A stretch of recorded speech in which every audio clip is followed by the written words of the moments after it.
Previously on the Ironstead Chronicles.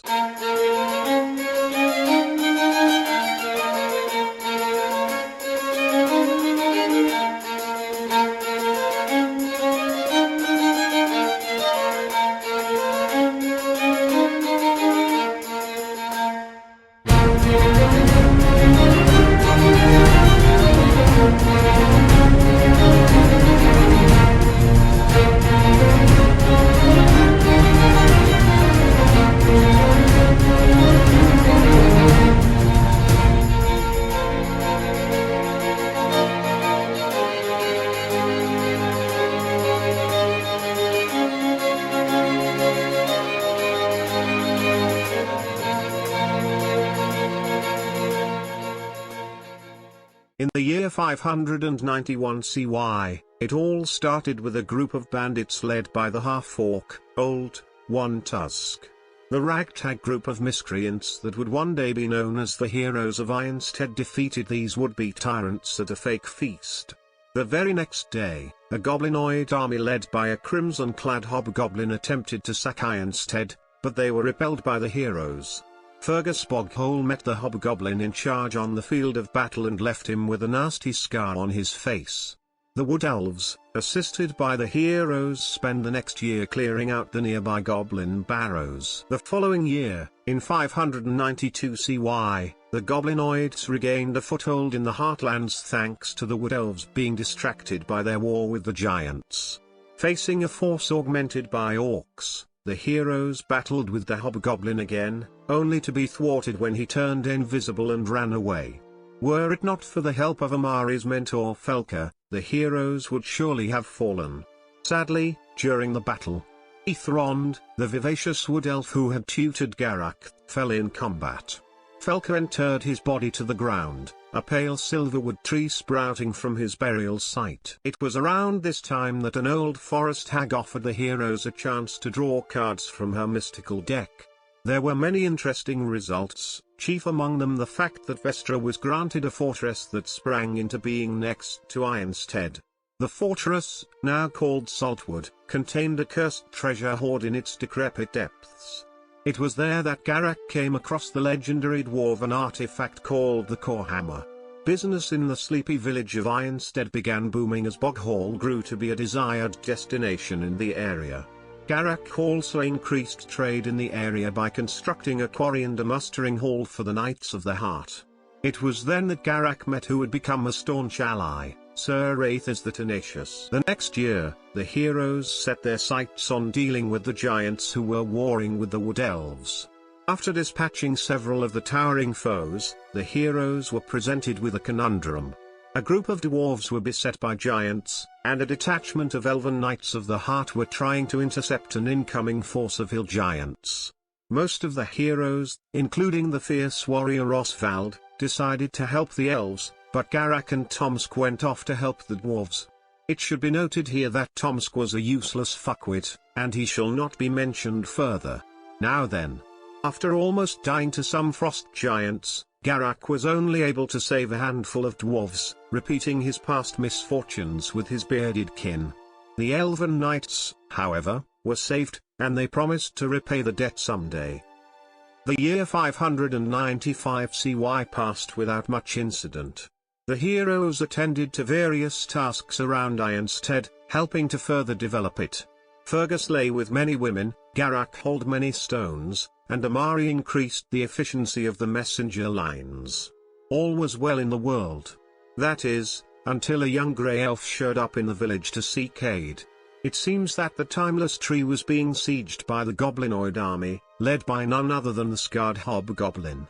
The heroes set off and were ambushed by some hobgoblins, along with the grey elf who was a hobgoblin in disguise. After dispatching the creatures, the heroes came upon the city and saw the forest all burned away. They were stumped at what to do until Amari decided to turn into a massive badger and dig a tunnel under a ruined tower that served as the main fortification for the enemy. Once inside they fought valiantly against goblinoids and a wyvern, and they finally defeated the scarred hobgoblin. Amari delivered the killing blow, melting his face with a scroll of acid arrows. Sadly, Oswald was found ripped to shreds by the hobgoblins, but the heroes had won the day and were rewarded by the elves of the Timeless Tree. For the next 2 years, the heroes spent their time training their abilities, ever growing in power. The young ward named Tolliver, sweet Tolliver, who had came to them as but a privileged noble, returned with training he had received from well-paid tutors and scholars. His knowledge in the bardic arts would prove useful in the dark days to come. His martial prowess also grew under the tutelage of Garak, and they become sworn comrades in arms. In the year 598 CY, the heroes saw a strange man wandering around Ironstead and spouting nonsense. He threw himself onto a campfire and died immediately. Curious, the party set about investigating the occurrence and found that the people of Furiondi were reporting all manner of strange incidents around the defiled glade. The heroes traveled to an old tomb there with the help of a hermit near the outskirts of the glade. After fighting through the undead guardians of the tomb, they found 2 hallways that led to elemental planes of ice and fire. Dashwin, the spirited rogue, used his speed to flit into the plane of fire and steal a shard from a bronze dragon. He attempted to repeat his success in the plane of ice, but he was stopped by a Remoras. After slaying the beast, the heroes continued on and found what remained of Lord Staghill. They defeated him and cleared the curse affecting the glade. Upon returning to Ironstead for some much-deserved rest, the heroes found that there were ruptures in Garak's quarry, along with strange stories of dark figures moving about in the stony depths. Through some mishaps, the heroes found themselves in the Underdark. They stumbled upon a Durgar outpost and began to backtrack, but a wily Durgar merchant offered them passage out of the Underdark if they would help him dispatch a troll in the nearby underground lake. They killed the creature, which turned out to be a Fomorian, and some deep gnomes watching from above offered them a chance to take out the Durgar outpost. The plan was to drop bombs of gnomish design on the Durgar from the overhead caves and then launch an assault on the Underking himself. However, the deep gnomes were betrayed and the attack came early. Jumping into their cunningly designed suits of armor, the gnomes defended themselves while the heroes rode the gnomish rails to the Underking's stronghold. Once there, he proved to be a formidable foe, and he smashed the floor out from under the heroes.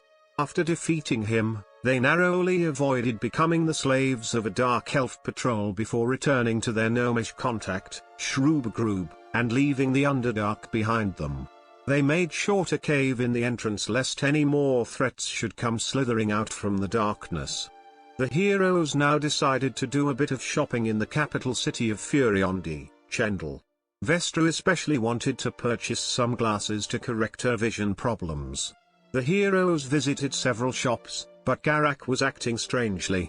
They tried to tend to him, but they were distracted by a man watching them as they left a magic shop.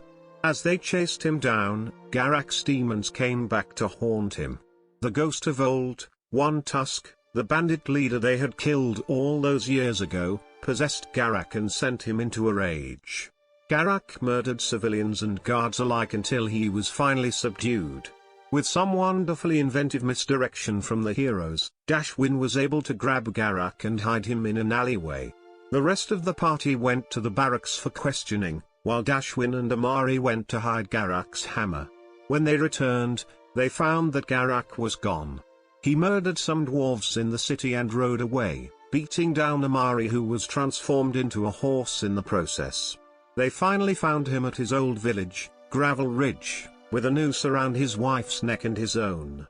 Coming to himself for a moment, Garak sliced at his wife's noose and went tumbling down the cliff. Fergus was able to blast the rope, saving Garak's life.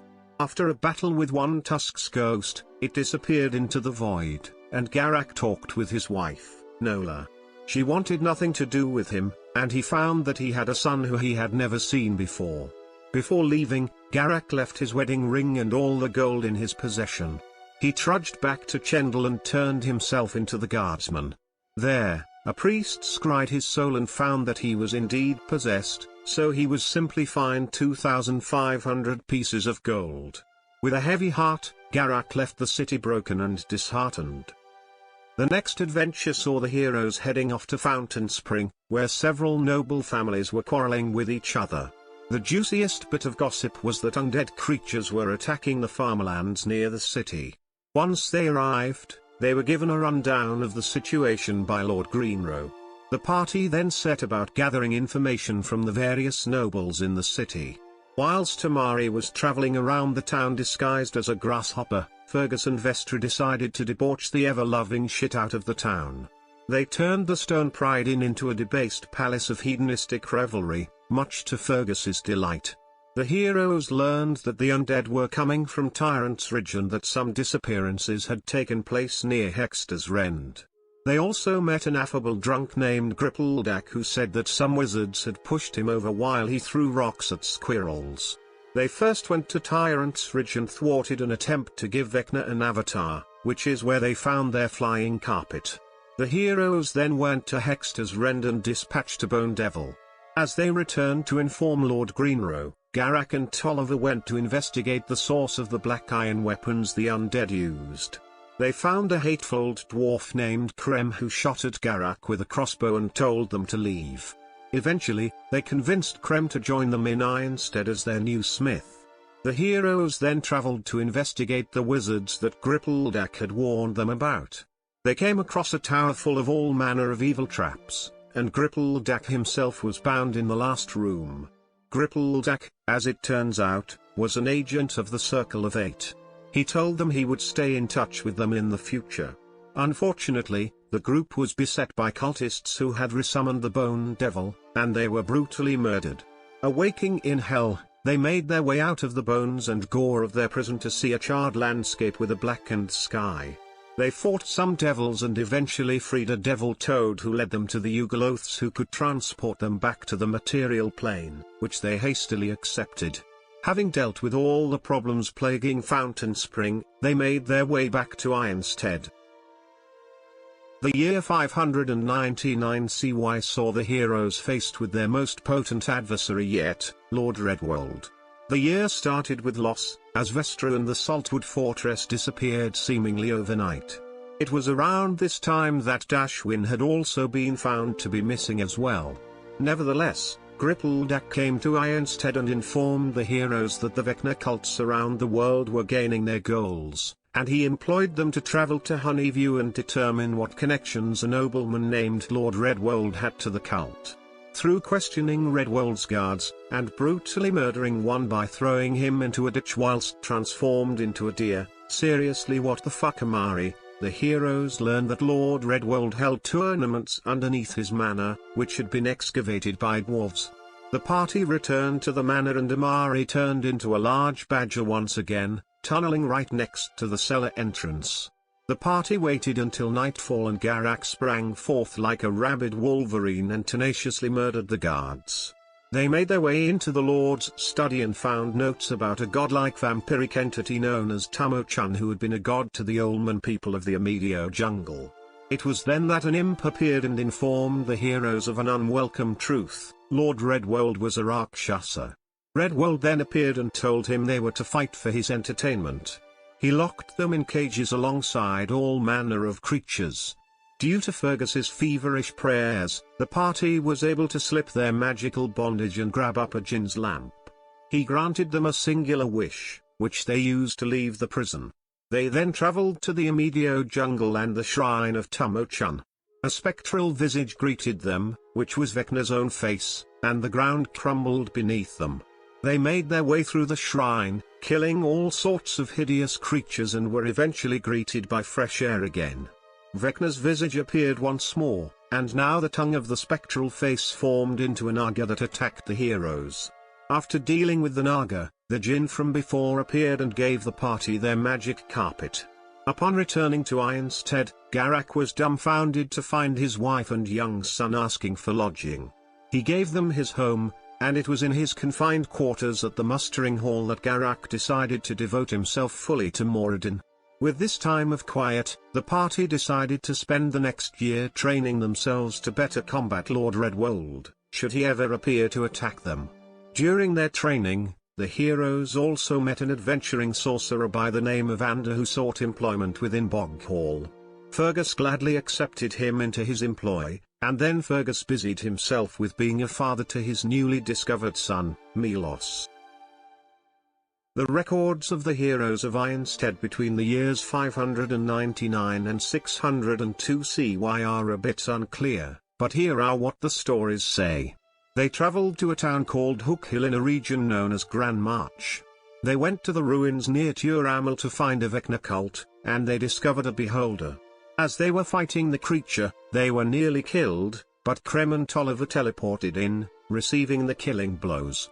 Tolliver was turned instantly to ash, which broke Garak's already overburdened heart.